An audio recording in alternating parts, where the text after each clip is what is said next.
사람들이 이런 얘기를 많이 하죠. 쟤는 대체 부모가 누구길래 저렇게 버릇이 없어?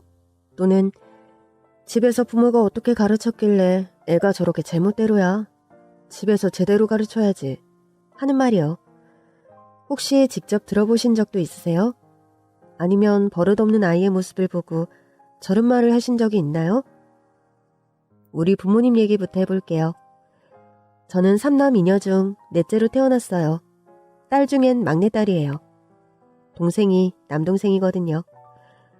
어렸을 적부터 사실 부족함 없이 자랐어요. 군인 중에서도 높은 계급이셨던 아버지 밑에서 엄하게 자랐죠. 어른을 보면 어떻게 하라고? 안녕하세요. 옳지. 그리고 헤어질 땐 안녕히 계세요 또는 안녕히 가세요 이렇게 해야 해. 그래. 그렇게 인사 잘해야 해. 어른을 보면 먼저 인사하는 거야. 그게 예의인 거야. 알았지? 네. 어렸을 적부터 부모님은 저희 5남매에게 항상 예절교육과 인성교육을 하셨어요. 이 교육은 남들의 시선 때문이 아니라 우리가 바르고 곱게 자라길 원하신 부모님의 마음이었죠. 집에 돈 좀 있다고, 형제가 많은데도 내가 혼자 쓸 수 있는 방이 있다고, 갖고 싶은 걸 다 가질 수 있는 삶이라고 해도 지켜야 할 것은 반드시 지켜야 한다. 모든 친구가 우리처럼 이렇게 형편이 넉넉하지 않을 수도 있어. 그 친구들은 너를 보고 내 생활은 왜 이러지? 이런 안타까운 생각을 할 수도 있어. 그러니까 이런 건 괜히 자랑하고 그러는 게 아니야. 우리가 이렇게 잘 사는 건 당연한 일이 아니란 걸 꼭 명심해야 한다. 알았지? 응, 알았어. 그리고 우리 역시 언제 어떻게 될지 모른다는 것도 기억해야 해. 옳지. 삶이 늘 똑같이 유지되지 않아. 그러니까 우리도 어느 날 갑자기 이렇게 넓은 집에서 더 이상 살지 못할 수도 있어. 그럴 땐 놀라지 말고 당황하지도 말고 겸허히 받아들여야 해. 알겠습니다. 엄마, 그래도 내일 소풍엔 사이다도 가져가면 안 될까? 친구들이랑 나눠 먹고 싶어. 그래, 알았어. 예진이 김밥이랑 삶은 달걀이랑 사이다 넣어줄게. 친구들이랑 사이좋게 나눠 먹어. 그리고 우리 집에 이런 거 많다고 자랑하는 거 아니야. 알았지? 응. 그러면 친구들이 우리 집엔 왜 없냐고 슬퍼할 수도 있으니까. 그리고 부모님이 가르쳐 주셨던 건 사람은 자기 앞가림은 본인 스스로 잘할 수 있어야 한다는 것이었습니다. 아버지는 직업군인, 어머니는 친정이 잘 사셨죠. 그래서 일대 땅을 갖고 계셨어요. 개발한다는 소문이 돌면서 땅값이 엄청 뛰었다고 기억하고 있어요. 그리고 정말 그곳은 아파트 단지가 들어섰고 어머니는 많은 보상을 받으셨죠. 하지만 우리 오남매는 어머니의 그 돈을 어떻게 받아내서 뭘 해볼까 이런 생각을 하지 않았습니다. 사람은 모두 자립심이 있어야 해. 자신이 할 수 있는 일을 스스로 찾아서 해내야 하는 거지. 그래야 성취감도 올라가고 살아가는데 큰 힘을 받을 수 있어. 나랑 아빠가 어느 정도 지원은 해줄 거야. 하지만 너무 부모님에게 의존만 하면 안 돼. 너희들의 삶은 너희들이 꾸려가는 거야. 알았지? 너희의 인생은 너희가 책임지는 거야. 아무도 책임져주지 않아. 그러니까 남 탓을 해도 안 되는 거야. 너희의 인생을 책임지려면 많은 것들을 공부해야겠지? 단순히 학교 교과서 공부만을 얘기하는 게 아니야. 책을 통해서 또는 텔레비전을 통해서도 배울 게 있는 거야. 뉴스도 보고 드라마도 보면서 다른 사람들의 생활은 어떤지, 요즘 우리 사회는 어떤지 늘 관심을 가지는 게 중요해. 뿐만 아니라 먹고 살기 위해서 어떻게 해야 하는지도 고민해야 한단다. 알았지? 이런 얘기를 커서도 늘 해주셨어요. 그래서 늘 배우면서 생각했죠. 사는 건 정말 만만치 않구나. 이렇게 만만하지 않은 삶을 스스로 살아내려면 정말 많은 노력이 필요하다는 걸 깨달았습니다. 물론 저희가 너무 어렸을 때부터 저런 얘기를 하진 않으셨어요. 저희가 점점 커가면서 그때그때 필요한 얘기들을 해주신 거죠. 그래서 전 고등학교, 대학교 전부 제 선택으로 갔습니다. 문학과 수학이 좋아 고민을 많이 했는데 이과를 가지 않아도 대학에서 수학을 배울 수 있다는 걸 알게 됐고, 그래서 전 열심히 공부해 대학에서 회계를 전공했습니다. 정말 계산기가 마르고 닳도록 두드리며 공부했어요. 제가 이렇게 제 적성을 알고 원하는 곳을 갈 수 있었던 건 모두 부모님의 가르침 덕분이었죠.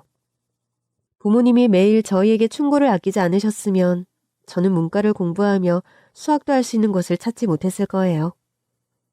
이야, 공주님 오셨네? 아, 놀리지 마. 나 공주님 아니거든? 야, 우리 과 중에 마당 있는 2층 집에 사는 사람은 너 한 명이야. 그게 뭐? 그래서 나 별로야? 별로긴. 너처럼 집 잘 사는데 잘난 척도 안 하고 밉지 않은 사람은 처음 봤어. 우리 같이 공부하는데 너가 집으로 초대 안 했으면 우린 너 그렇게 좋은 집에서 사는 거 평생 몰랐을 거다. 맞아. 뭔가 까다롭고 버릇없을 줄 알았는데 넌 전혀 그렇지 않잖아. 그냥 집에서 교육을 잘 받은 아이구나 했는데 공주님일 줄이야. 아, 공주님이라고 하지 말라고. 저는 그렇게 친구들의 놀림을 받으며 무사히 졸업에 성공했고, 막내 동생이 막 대학에 입학하고 제가 취업했을 때 부모님은 벌써 손자를 보신 할머니 할아버지가 되셨었죠. 큰언니와 큰오빠가 결혼을 했었거든요. 저는 사실 언니와 오빠가 결혼하는 거 보고도 별 생각이 없었어요.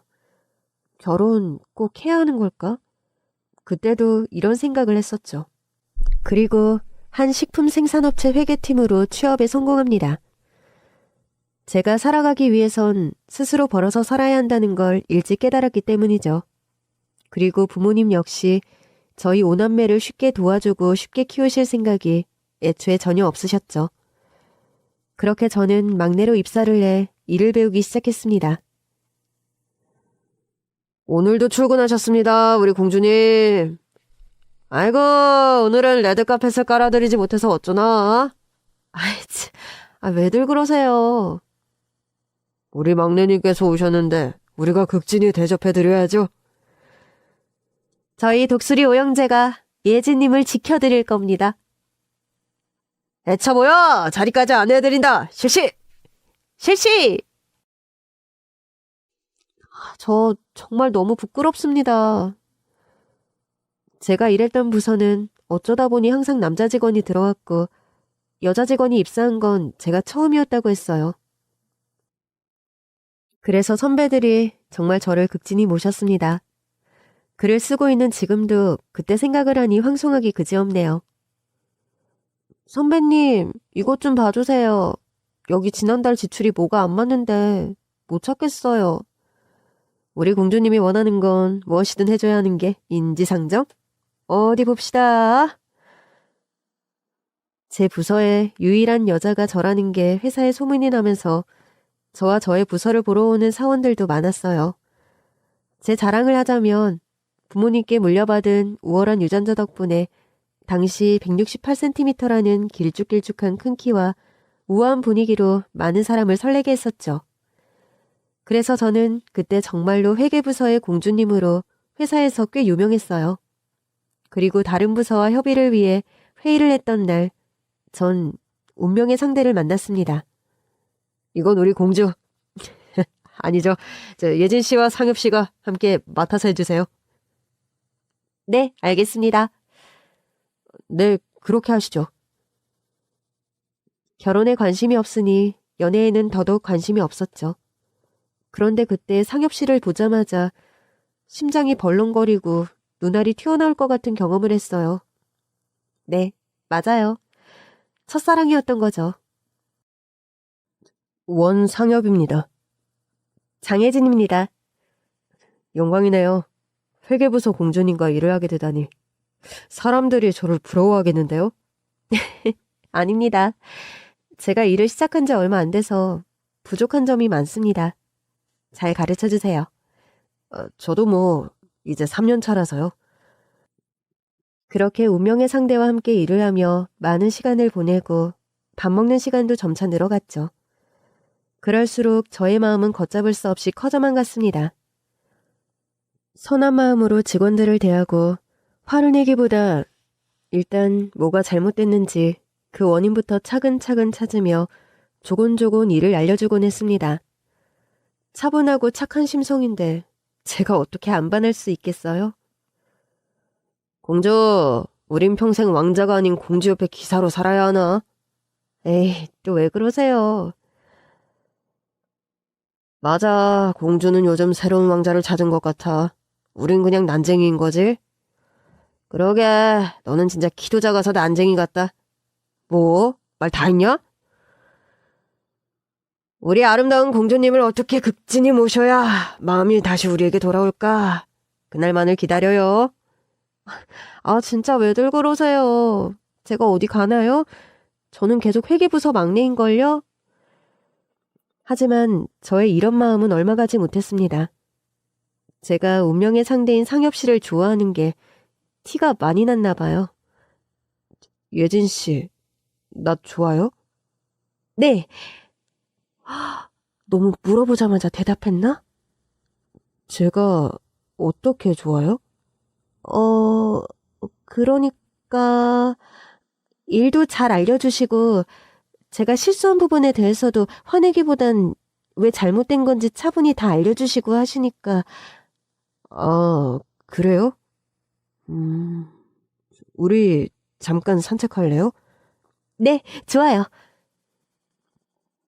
저는 부모님과 산 시간보다 혼자 산 시간이 더 길어요. 부모님 두 분은 시골에서 농사를 지으셨는데 갑자기 쏟아지는 장맛비에 논이랑 밭이랑 보러 나가셨다가 물에 휩쓸려 돌아가셨어요. 그래서 저는 이모님이 키워주셨죠. 저도 예진 씨가 어떤 집안에서 태어나고 자랐는지 대충은 알아요. 사실 그냥 예쁜 외동딸인가 보다 생각도 했었는데 열심히 일하는 모습이나 집이 잘 산다고 거들먹거리는 모습도 없이 열심히여서 참 좋은 사람이라고 생각했죠. 그런데 어른들 생각은 어떨까요? 지금 우리 부모님 걱정하시는 거죠? 상엽 씨가 무슨 걱정을 하시는지 알 것 같아요. 그럼 그 고민을 없애기 위해 일단 우리 집부터 가는 건 어때요? 에? 집이요? 네. 그러면 지금 상엽 씨 마음속에 있는 고민 다 해결될 거예요. 그렇게 저는 바로 운명의 상대를 데리고 집으로 갔고 부모님은 놀라지도 않으시고 상엽 씨를 반갑게 맞이해줬습니다. 자네는 경영을 공부했구먼. 네, 그렇습니다. 이렇게 연락도 없이 불쑥 찾아왔는데 거기다 빈손으로 와서 정말 송구스럽습니다. 아이고, 그런 걱정하지 마요. 예진이가 갑자기 가자고 해서 온 거죠? 응, 내가 데려왔어. 자네는 앞으로 어떤 삶을 살고 싶나? 저는 사실 삶은 스스로 개척해 나가며 사는 거라고 생각합니다. 당장 내년, 5년 후, 10년 후에 거창한 계획은 없지만 하루하루를 성실히 살아가려고 하고 있습니다. 지나간 오늘은 다시 돌아오지 않으니까요. 그럼 지키지도 못할 거창한 계획 세우고 실망하는 것보다 이게 훨씬 좋지. 부모님은 무슨 일을 하시나? 부모님은 농사일 하시다 돌아가셨습니다. 많이 힘들었을 텐데도 잘 자랐네 아주. 부모님도 기뻐하실 거야. 그렇게 저와 상엽 씨의 연애가 시작됐고 1년 만에 결혼에 성공. 결혼 3년 후엔 귀여운 아들까지 낳았습니다. 그리고 언제 그렇게 시간이 흘렀을까요? 저는 이제 검은 머리보다 흰 머리가 익숙한 나이가 됐습니다. 왜 벌써 이렇게 시간을 건너뛰었냐고요? 30년의 세월이 흐를 동안 제가 남편과 꾸린 가정엔 많은 일들이 있었죠.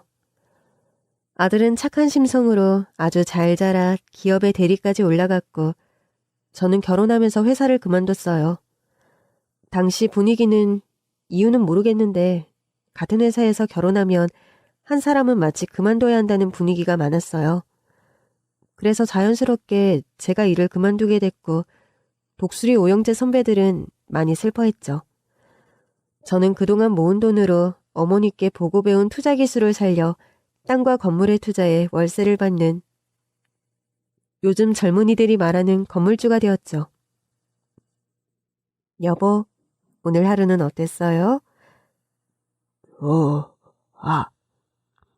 좋았으니 다행이네. 병훈이는? 회식. 맞다. 오늘 회식 있어서 늦게 온다고 했죠? 맞네. 아유, 잊고 있었네. 당신 힘든데 이제 그만 운동하고 누워요. 건강했던 남편은 중풍으로 쓰러졌었죠. 중풍 때문에 제대로 걷기가 힘들어요. 그리고 입에 마비가 와서 말하는 것도 힘들어하죠. 그래도 걱정 없어요. 이렇게라도 저와 남은 여생을 함께한다는 걸 감사하게 생각하고 있습니다.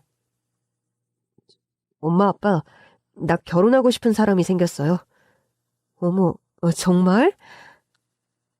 응. 우리 아들이 결혼하고 싶을 만큼 좋은 사람은 어떤 사람일까?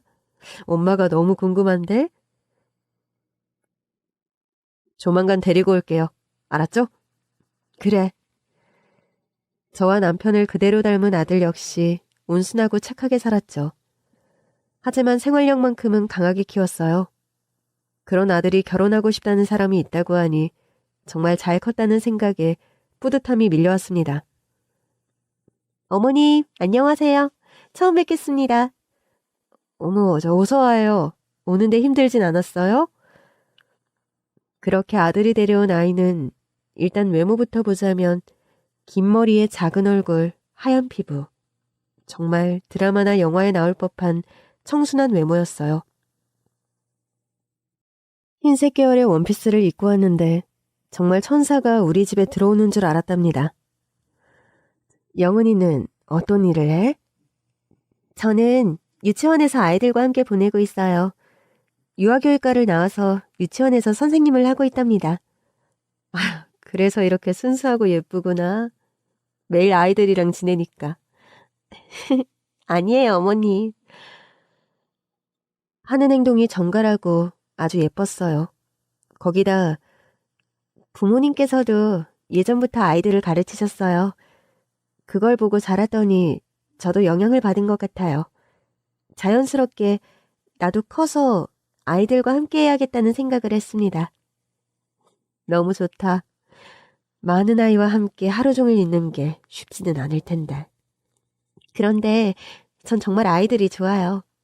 집에 가는 아이들을 보면 그렇게 아쉬울 수가 없어요. 아들이 며느리가 아니라 복덩이를 데려왔다고 생각했습니다. 우리 딸이 부족한 점이 많은데 며느리로 받아주셔서 정말 감사합니다. 저희야말로 감사합니다. 얘가 철이 없어서 멋모르고 시부모님이랑 같이 살겠다고 해서 할 줄 아는 것도 없는데 죄송합니다. 아이고, 저희가 죄송하죠. 이 사람이 몸이 편치 않아서 며느리가 고생할까봐 그게 걱정이죠. 결혼하자마자 시아버지도 돌봐야 하고 또 시댁에 있으면 불편한 점도 있을 텐데. 그래서 편히 지내시라고 저희가 지금보다 큰 집으로 이사를 시켜드리고 싶은데요. 아유, 안 그러셔도 됩니다. 아니에요. 이건 받으셔야 해요. 그렇게 얼떨결에 며느리도 생기고 집도 이사하게 됐습니다. 집에 며느리가 들어오니 제가 바깥일을 조금 편하게 할 수 있게 됐어요. 아무래도 건물도 많고 관리도 하고 다니려면 외부에서 보내는 시간이 많잖아요. 제가 집을 비울 동안 며느리가 남편을 돌봐줬죠. 그날도 일이 끝나고 집에 조금 늦게 들어간 날이었어요. 그날은 며느리가 약속이 있다고 해서 제가 조금 일찍 집에 들어간 날이었죠. 여보, 저 왔어요. 제가 들어가면 환하게 웃던 남편이 그날따라 시무룩하게 있는 겁니다. 여보, 무슨 일 있었어? 물어보니 그저 고개만 젓고 말이 없는 겁니다. 영은아, 어제 아버지 무슨 일 있었니? 아니요. 아버님 식사도 잘하시고 산책도 천천히 하셨는데요. 어제 드신 배가 별로셨나요? 아니야. 아니, 그냥 기운이 없어 보이길래. 피곤할 텐데 어서 들어가 쉬어라. 네, 어머니, 주무세요. 하지만 영 찝찝했단 말이죠. 그런데 당사자들이 아무 일 없었다고 하고 말하기 힘든 남편도 의사표현은 확실히 했거든요. 저렇게 말 안 하는 거 보니 그냥 기분이 별로였나 생각했습니다. 하지만 사람 촉이란 게 있잖아요. 외출을 줄이면서 일단 지켜보기로 했습니다. 아들, 아빠 무슨 일 있었어? 아버지가 별말 안 해? 아빠? 아니? 엄마 이거 봐봐. 영훈이가 만든 거야. 진짜 귀엽지? 아이고, 아내가 그리도 좋으니?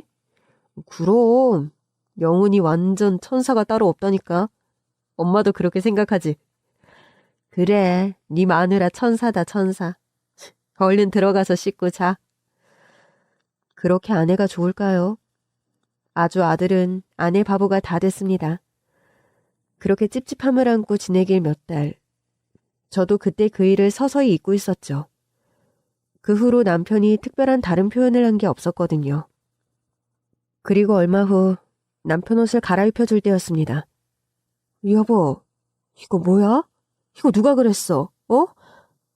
당신이 실수한 거야? 제대로 대답하지 못하는 남편을 닥달했습니다. 남편의 몸엔 절대 있어서는 안 될 게 있었습니다. 바로 푸른 멍이었죠. 여보, 괜찮으니까 나한테 말해봐, 응? 당신이 어디 부딪혔어? 아니면 누가 이렇게 한 거야, 응? 그러자 남편은 말은 못하고 눈물만 흘리는 겁니다. 당신한테 화내는 거 아니야. 이거 당신이 어디 넘어져서 이렇게 된 거 아니지? 그치? 그러니까 천천히 누가 이랬는지 나한테 얘기해야 해. 그래야 당신 또 이런 일 안 생겨. 그러자 남편이 팔을 들어 본인의 휴대전화를 꺼내더니 저에게 보여줬습니다. 사진? 저는 남편의 말을 듣고 바로 휴대전화 속에 있는 사진첩에 들어갔고 거기서 기함할 만한 영상을 보고야 말았습니다. 이게 뭐야? 이거 다 진짜야, 여보? 왜 나한테 바로 말을 안 했어? 내가 이걸 그냥... 남편은 화를 내는 저를 보고 그저 울기만 했습니다. 남편이 거동이 불편하지만 않았어도 말만 제대로 했어도 이런 일은 생기지 않았겠죠. 하루 이틀이 아니잖아, 세상에. 여보, 내가 몰라서 미안해. 정말 미안해. 내 잘못이야. 내가 진작에 눈치챘어야 했는데. 제가 본 영상 속 주인공은 다름 아닌 며느리였습니다. 움직이기 힘든 몸을 이끌고 남편은 휴대전화를 며느리 몰래 설치했던 거죠. 네, 맞아요. 남편의 몸에 생긴 멍의 흔적들은 전부 며느리가 만든 것이었습니다. 그때 영상 속에서 봤던 며느리가 우리 남편에게 했던 말들을 기억해 볼게요. 아버님, 오늘도 잘 주무셨어요? 어디 보자. 며느리만 비추고 있어서 잘은 모르겠지만 남편은 며느리가 다가오자 몸을 피하는 것 같았습니다. 아버님, 어딜 그렇게 도망가세요? 그래봤자 이 방 안인데. 그리고 아버님이 무슨 수로 저를 벗어나요? 이리 오세요. 아이들 피부는 말랑말랑 쫀득쫀득한데 노인들 피부는 이렇게 거칠거칠하고 꼭 늙은 호박 껍질 만지는 것 같단 말이지. 그런데 이렇게 꼬집으면 또 멍은 금방 들어요. 어머, 아버님, 이것 봐요. 아버님 여기 새로운 멍 생겼어요. 아버님, 신기하지 않아요? 어떻게 이렇게 나이가 들어도 기능은 똑같지? 벌겋게 변하고 멍들고. 아, 좋다. 아버님, 아시죠? 어머님한테 말씀하시면 내일은 더 큰 멍 만들 거예요. 누워 계세요. 또 한 다른 영상에서 며느리는 남편을 깨물고 있었습니다. 아버님, 힘주지 마세요. 저 이빨 나갈 뻔했잖아요. 희한하네. 어머님이 매일 로션도 발라주는데 왜 이렇게 건조하지? 아버님, 저 이빨 엄청 가지런히 잘라지 않았어요? 이것 봐요. 아버님 팔에 선명하죠? 이런 미친 영상들이 여러 개 있었습니다. 남편은 몸을 움직여 침대 옆 테이블 휴지곽 위에 휴대전화를 올려놓고 며느리의 이런 만행을 전부 촬영해놨던 겁니다. 저는 그날 바로 며느리를 불러 뭐라고 하려고 하는데 뭔가 더 큰 게 있을 것 같다는 생각이 들었죠. 그래서 다음날 바로 심부름센터를 찾아가 며느리와 며느리 가족이 어떤 사람인지 알아봐 달라고 의뢰했습니다. 그리고 전 심부름센터의 도움을 받아 며느리의 친구들을 만날 수 있었어요. 정확히 말하면 친구였던 사람들이었죠.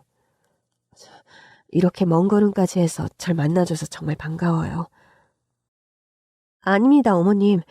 영훈이에 대해 궁금한 게 있으시다는 얘기 듣고 저희 모두 바로 나가겠다고 했어요. 정말 할 말 많거든요.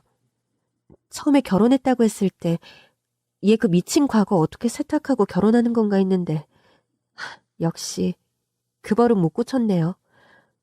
맞아요. 걔는 절대 아이들 가르치면 안 되는 사람이에요. 영훈이 부모님들도 마찬가지고요.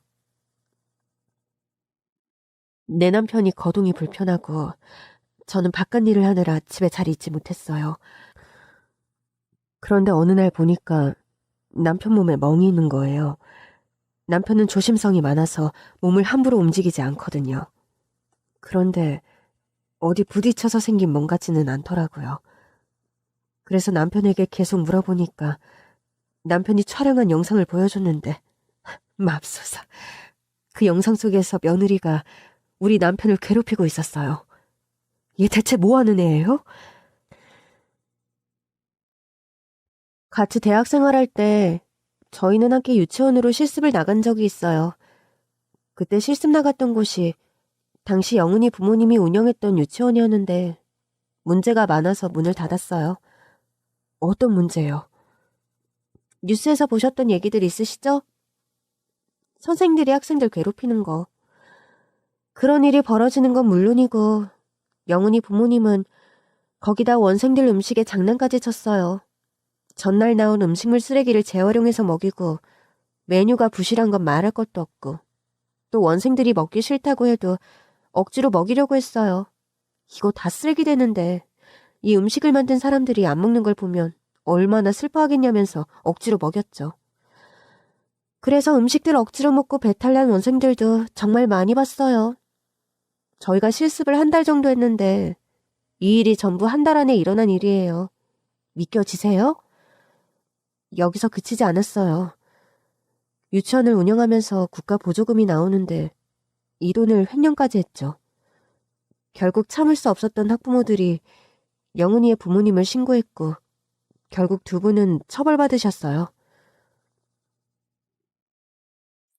저는 제가 들은 얘기가 전부 거짓이길 바랐습니다. 그렇게 교양 있고 우아했던 사돈이 이런 일을 저지른 사람이었다니. 저희는 청첩장만 받고 식은 안 갔어요. 부모님 보면 그때 원생들한테 저질렀던 짓들 생각나서요. 아마 결혼한 시기로 봤을 때 처벌을 다 받고 나오신 뒤에 상견례하고 그리고 시골린 것 같아요. 그럼 부모 밑에서 자란 며느리는 뭘 보고 배웠겠습니까? 그럼 영은이는 왜 그렇게 사람을 괴롭히는 거예요? 걔 그거 병이에요. 진짜 병이지? 맞아. 치료 필요한 병인데 본인은 그냥 스트레스 푸는 거라고 아무렇지도 않게 얘기해요. 스트레스를 푸는 거라고요? 사람을 괴롭히는 게? 네. 놀랍게도 영은이 본인 입으로 그랬어요. 그 뒤로 저희는 영은이하고 연락하지 않아요.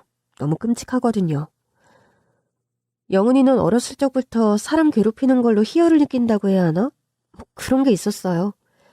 자신보다 약한 사람만 보면 물어뜯고 꼬집고 때리고 그랬죠. 그리고 상대방이 아파하는 걸 보고 좋아했어요. 처음엔 그냥 웃긴 애라고 생각했는데 갈수록 그게 심해져서 대학과 동기들과 선배들, 후배들은 모두 영은이를 피해 다녔어요. 자꾸 사람들을 그렇게 못살게 괴롭히니까요. 선배들이 그건 해선 안 되는 행동이고 너는 치료가 필요해 보인다고 얘기까지 했는데 듣질 않았죠. 그래도 사람들이 본인을 다 싫어하니까 눈치는 보더라고요. 그 대신 학교에 다니는 길냥이들을 괴롭히기 시작했죠. 동물을 괴롭혔다고요? 네, 그래서 학교에서 진짜 쫓겨날 뻔했어요. 우리 과뿐만 아니라 다른 과 학생들까지 난리였으니까요. 사람들이 보고 있는데도 고양이를 괴롭혔어요. 그리고 하지 말라고 말리니까 그걸 즐겼죠. 진짜 미친 사람이에요, 영은이. 그런데 어머님께서 자리를 비우시고 집에 아버님과 둘만 남았으니 영은이 입장에선 정말 천국이 따로 없었겠죠. 어머님, 절대 집에 아버님과 영은이 단둘이 있게 하지 마세요. 걔 더한 짓 하고도 남아요. 실습 때 원생들도 그렇게 괴롭혀서 부모님들 찾아오고 난리도 아니었어요. 그래서 영은이는 실습 중단하고 아마 졸업도 못했을걸요? 그런데 어떻게 유치원에 취직했는지 모르겠어요. 그 기록이 다 남아있을 텐데. 그런데 그 유치원에서도 원생 꼬집고 멍들게 하고 괴롭혀서 쫓겨났다고 들었어요. 부모님들이 가만히 있을 리가 없잖아요. 주변에 지켜보는 사람이 그렇게 많은데도 눈치도 안 보고 원생들 괴롭혔는데 혼자 계시는 아버님은 얼마나 쉽겠어요? 영은이 입장에서요. 아버님이 아프시다는 얘기를 듣고 그걸 노려서 분가하지 않고 어머님하고 같이 살겠다고 했을 수도 있어요. 이런 기회 놓치지 않으려니까요. 오늘 나와줘서 정말 고마워요.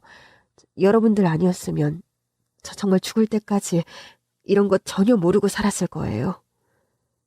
혹시 아드님, 그러니까 영은이 남편도 이 얘기를 알아요? 모르겠어요. 오늘 가서 얘기해봐야 할 것 같네요. 바쁜 사람들 오래 붙잡고 있어서 미안해요. 이 은혜를 어찌 갚아야 할지 모르겠어요. 무슨 말씀이세요? 그저 저희는 아버님께 아무 일도 안 생기길 바랄 뿐이에요. 그렇게 며느리의 친구들과 헤어진 저는 미친 듯이 빨리 집으로 들어왔습니다. 무슨 일인지 집에 며느리는 없고 남편과 아들만 있더군요. 저는 바로 남편 방으로 들어가 휴대전화를 열었습니다. 그리고 사진첩에 들어가 보니 세상에 그 증거 영상들이 싹 사라진 겁니다. 여보, 여기 있던 영상들 다 어디 갔어? 어? 엄마, 그만해. 뭘 그만하라는 거야? 뭐야? 너 다 알고 있었어? 어? 다 알고 있었으면서도 가만히 있었던 거야? 엄마, 영은이 불쌍한 애야. 불쌍하긴 뭐가 불쌍해? 사리분별도 못하는 인간아. 영은이는 그냥 아빠한테 애정 표현을 한 거야.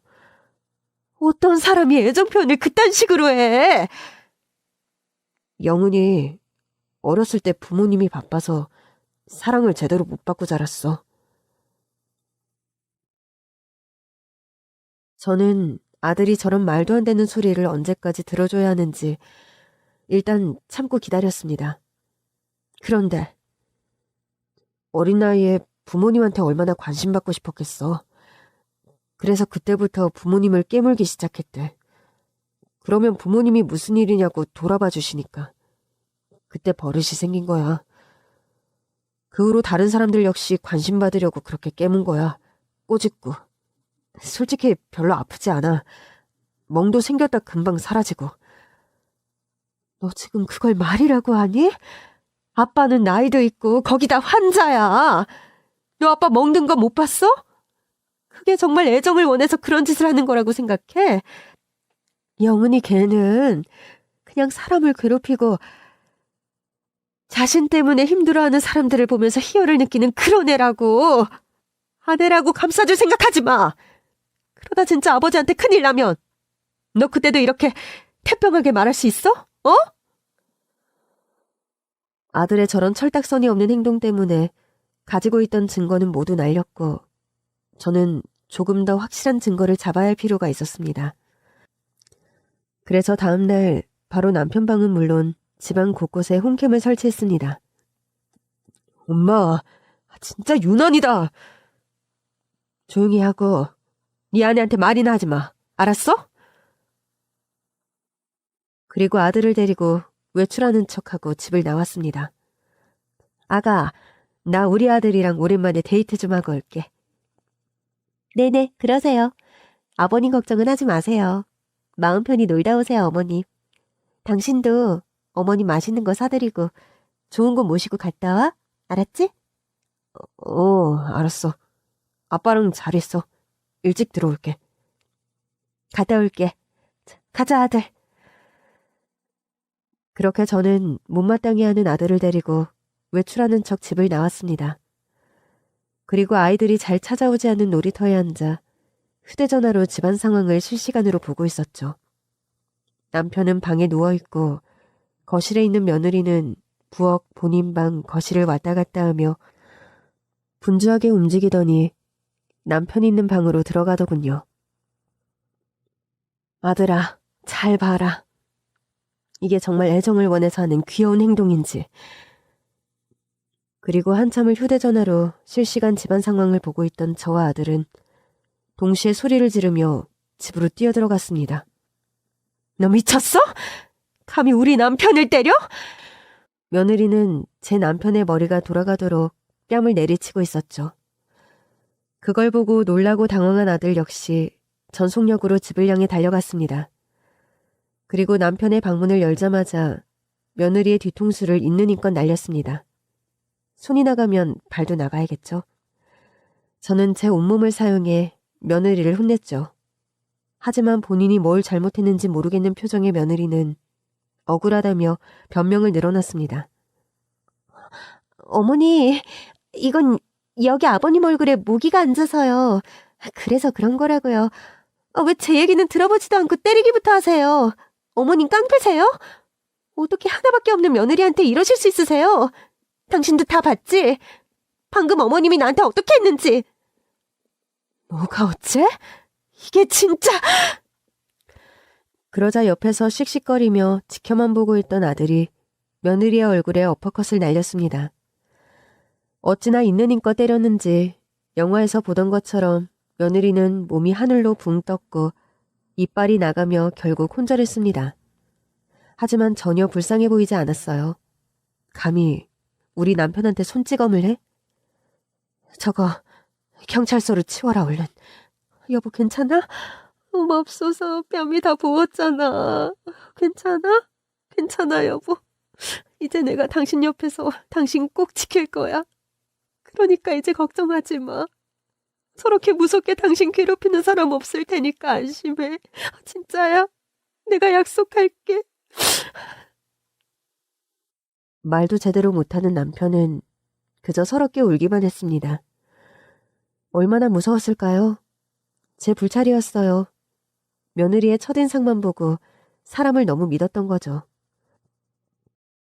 아들이 철없이 본인 안에는 천사가 틀림없다고 떠들던 말을 저도 어느 정도 믿었거든요. 요즘 세상에 시아버지 돌보겠다고 분가 안 하고 시부모님하고 같이 살겠다는 사람이 있겠어요? 모두 자기 일하느라 바쁘지. 거기다 일까지 그만두고 들어오겠다고 하는데 그냥 심성이 착해 그런 거라고 믿어버린 거죠. 한 번 더 생각했어야 했는데. 엄마 아빠 정말 죄송해요. 제가 사람 보는 눈이 없어서 일을 이렇게 키웠어요. 지난번에 휴대전화에 우상 지운 것도 정말 죄송해요. 그때 신고했으면 이런 일이 생기지 않았을 텐데 제가 너무 안일했어요. 죄송합니다. 너도 뭘 알고 그랬겠니? 그저 네 아내가 그럴 사람이 아니라는 믿음이 컸던 거지. 나도 우리 남편 몸에서 멍 발견하지 못했으면 지금도 모르고 지냈을 수도 있어. 그러니까 너무 자책하지 마. 이건 네 잘못이 아니야. 이런 미친 짓을 한 며느리 잘못이지. 법 무서운 줄 모르고 계속 같은 나쁜 짓을 저질렀잖니. 법이 벌을 내려줄 거야. 우린 그 판정을 기다리면 되고. 며느리는 구속됐고 얼마 지나지 않아 사돈네의 두 분이 찾아왔습니다. 정말 섭섭합니다. 뭐가 섭섭해요? 지금 감히 섭섭하다고 한 겁니까? 우리 딸이 무슨 그렇게 큰 잘못을 했다고 구속까지 가야 하는 겁니까? 전에 우리 사위한테도 말했지만 그건 그냥 애정 표현이에요. 그게 조금 과격해서 그렇게 정말 사람을 괴롭히려고 아니면 무슨 가학심이 들어서 그런 게 아니라니까요. 한숨이 나왔습니다. 대체 우리 아들은 얼마나 순진하면 저 말을 그대로 믿고 와서 저에게도 해준 걸까요? 잘 들으세요. 저희는 이미 그쪽 따님이 우리 남편을 괴롭힌 정황과 증거를 모두 갖고 있어요. 얘기 들어보니까 유치원에서 쫓겨나고 실습도 못 맞춰서 졸업도 제대로 못했다던데. 그럼 진짜 문제 있는 거 아닌가요? 사람들이 따님의 행동을 애정이라고 생각했으면 지금까지 그런 일은 생기지 않았겠죠. 원생들은 선생님의 애정 표현이 좋다고 부모님께 말했을 거고 실습도 무사히 마쳤겠죠. 그런데 왜 다 못한 거죠? 따님이 대학 다니면서 무슨 짓을 했는지는 알고 있어요?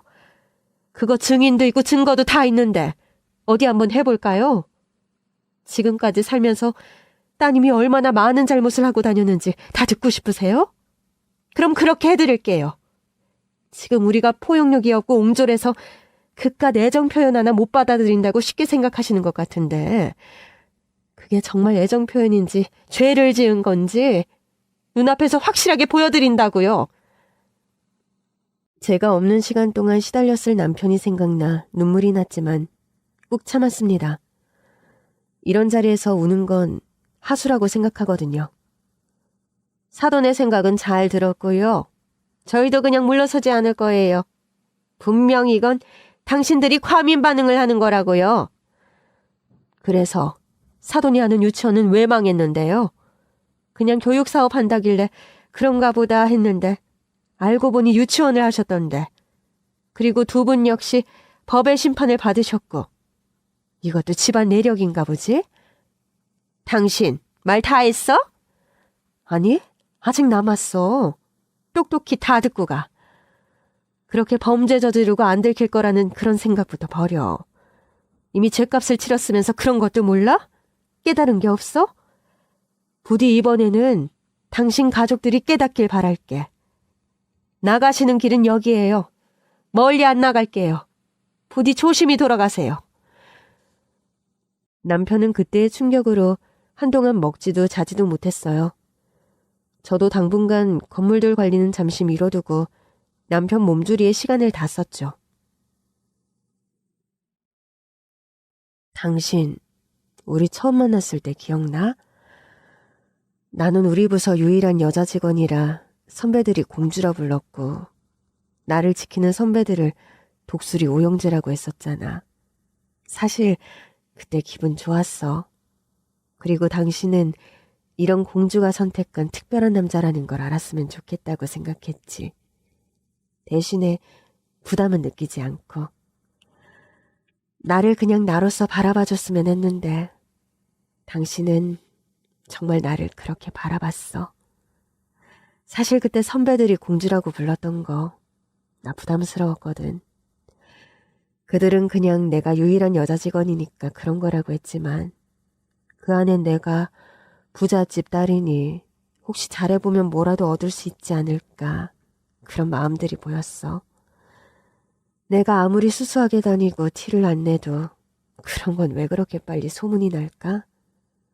그런데 당신은 내가 공주라고 불리는 것에 대해 유일하게 의문 갖지 않았고 요새 말로 내 신상을 궁금해하지도 않았어. 오로지 나의 일머리와 실력만을 가지고 얘기했지. 그게 정말 좋았어. 물론 난 이미 당신을 보고 한눈에 반한 상태였지만 말이야. 고마워. 진짜야. 나를 선택해줘서 고마워. 이 말 당신에게 꼭 해주고 싶었어. 남편의 눈에 조용히 눈물이 고였습니다. 아니, 우리 남편 나이 먹더니 울고 다 됐네. 후배들을 호령하던 부장님 어디 갔어? 어? 당신도 힘들지? 내 몸을 내 마음대로 할 수 없다는 게 얼마나 힘든지 알아. 그러니까 나를 더 부려먹어. 난 몸도 튼튼, 마음도 튼튼하니까. 당신이 해달라는 거 다 해줄 수 있어. 알았지? 저는 남편의 눈물을 닦아줬고 남편은 고개를 끄덕였습니다. 죄를 지은 사람은 죄값을 받길 기다리고 있었지만 쉽지 않았습니다. 며느리가 항소를 한 겁니다. 형량이 너무 높게 나왔다는 이유에서였죠. 정말 지난한 싸움이었어요. 거기에 아들은 이혼 소송까지 진행해야 했습니다. 절차도 많고 복잡하고 한 채의 양보도 없는 싸움이 몇 년간 계속됐죠. 구속만 되면 모든 것들이 다 해결될 줄 알았는데 그것도 아니었습니다. 반성의 기미는 보이지도 않고 끝까지 애정의 표현이었다는 말을 했는데 그게 먹힐 리가 있나요? 증거도 너무 많았고 증인들도 너무 많았죠. 엄마, 정말 긴 싸움이었다. 그러니까 어쩜 저렇게 반성도 안 하고 끈질기니. 다른 사람들은 반성문도 많이 쓰던데 얜 그런 것도 없이 끝까지 고개 들고 눈 동그랗게 뜨고 잘못이 없다니. 정말 기절하는 줄 알았다. 이래서 엄마가 사람들한테 잘해줘야 하고 잘 지내야 한다고 말했나 봐. 뭐가? 이번에 우리 쪽 증인으로 나와주신 분들 전부 영훈이랑 같이 학교 다녔거나 같이 일했던 사람들이었는데 영훈이 쪽 증인으로 나온 사람들은 없었잖아. 이런 일 생길 줄 알고 그런 얘기를 한 건 아닌데 당연히 사람은 착하게 살아야 하는 거야. 이게 바보처럼 당하고 살라는 게 아니라 사람은 늘 선의를 가지고 살아야 한다는 거지. 누구든 나보다 잘난 사람 없고 못난 사람 없는 거야. 항상 나랑 별다를 것 없는 친구들이다. 나는 유달리 특별한 사람이 아니라는 걸 잊지 말아야 한다고 엄마의 아빠가 늘 얘기했었지. 할아버지가? 응? 엄마 어렸을 때 마당 넓은 2층 집에서 살았다고 했던 거 기억나? 응, 외가 엄청 부자잖아. 지금 외삼촌이나 이모들도 다 그렇고 엄마는 건물주잖아. 엄마 부모님은 그걸 늘 걱정했어. 우리가 돈이 많다는 이유로 거들먹거리고 사람들 무시하고 살까봐. 늘 겸손해야 한다. 함부로 돈 자랑하고 다니면 안 된다. 세상에 쉽게 얻을 수 있는 건 없다. 이런 얘기 많이 하셨지. 그게 몸에 배어서 너한테도 그렇게 가르친 건데. 이제 그 가르침이 뭔지 좀 알겠어? 조금? 우리 아들 다시 혼자 돼서 어떡하지? 외로워? 아니, 나 왜 엄마가 아빠 만나기 전에 연애도 결혼도 관심 없었는지 알 것 같아. 왜? 세상엔 재밌는 게 너무 많잖아. 이거 다 경험해보려면 시간이 부족하지. 엄마 젊었을 때도 엄마의 세상이 신기한 거 투성이라고 했는데 시대가 변한 지금 나는 어떻겠어? 거기다 난 애도 없잖아. 돌싱된 거 별로 신경 안 써. 그 과정들이 좀 문제가 많아서 그렇지. 그래, 이것도 다 경험이라고 생각하자. 이제 변호사 없이 소장 정도는 그냥 쓸 수 있을 것 같아. 엄마, 그런 얘기 하지 마. 왜? 야, 그것도 다 돈이야. 그런데 우리가 직접 하면 돈도 안 들고 얼마나 좋니? 네, 어려운 하시겠습니까? 길지 않았던 시간 동안 정말 많은 일이 있었죠. 아직도 전 가끔 악몽을 꿔요. 남편을 구해내지 못해 남편이 점점 병들어가는 그런 악몽을 꿔요. 식은땀에 젖어 눈을 떠 바로 남편이 잘 자고 있는지 확인합니다. 몇 달에 한 번씩은 이래요. 그래도 남편이 고른 숨을 내쉬며 편하게 잠들어 있는 걸 보면 마음이 편안해져요. 남편 잘 있구나. 영원한 내 편, 내 사랑. 잘 자고 있구나. 이렇게 확인하면 저도 다시 잠에 든답니다. 세상엔 정말 이해할 수 없는, 또 억지로 이해하려고 노력할 필요 없는 사람들도 많다고 생각해요. 하지만 나를, 또 우리 가족을 해하려는 사람들은 경계해야겠죠. 좋은 게 좋은 거라고 생각하며 산 저도 정말 너무 놀랄 일이었어요. 또 반대로 생각하면 좋은 사람을 알게 됐습니다. 어머님! 수연씨, 어서 와요. 제가 늦었나요? 아니에요. 어서 들어와요. 전 며느리의 친구와 친구가 됐답니다. 정말 사람이냐 모르는 거죠? 이리로 와요. 여기가 우리 남편 방이에요. 아버님, 안녕하세요. 최수연이라고 합니다. 남편은 환한 얼굴로 수연 씨를 맞이해줬죠. 이런 흰머리 할머니와 친구를 해줘서 얼마나 영광인지 몰라요. 저와 수연 씨는 한 달에 한 번, 어떨 땐 두 달에 한 번 만나 즐거운 얘기를 나누고 헤어져요. 젊은 사람과 있으니까 저도 젊어지는 느낌이라 좋습니다. 늙은이하고 놀아줘서 고마워요. 무슨 말씀을 하세요. 저도 이렇게 어머님 또래의 분들을 만날 기회가 쉽지 않은데 어머님 얘기 듣는 거 정말 즐거워요. 우리 다음엔 맛있는 것도 먹어요. 좋아요. 조심히 들어가요. 오늘은 멀리 못 나가요. 네네, 들어가세요. 잠깐 길을 잃었던 우리 가족은 이제 다시 본래의 길을 찾았습니다. 쉬엄쉬엄 다시 앞으로 나아가 보려고 합니다. 응원해 주실 거죠? 지금까지 저의 얘기를 들어주셔서 정말 감사합니다. 안녕히 계세요.